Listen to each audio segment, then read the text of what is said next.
Dobrodošli v Port Elizabetu, obalnem mestu Južnoafriške republike ob obali Indijskega oceana.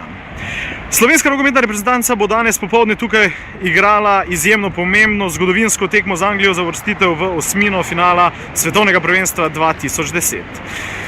Majhno mestece v primerjavi z Johannesburgom se šele prav prebuja. Lokalna tržnica ob obali ni posebej polna in trgovci šele postavljajo svoje artikle, ki jih bodo turistom postavili na ogled in pa seveda v nakup.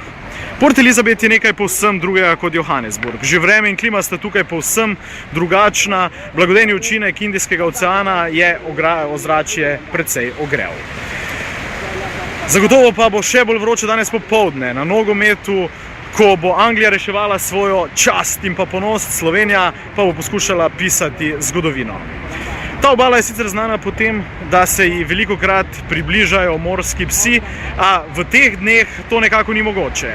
Domačini so namreč postavili mreže, saj gre za obdobje, ko se razmnožujejo kiti in na ta način z zaščitnimi mrežami varujejo njihove potomce oziroma majhne kite pred tem, da jih hudobni morski psi ne bi seveda pojedli.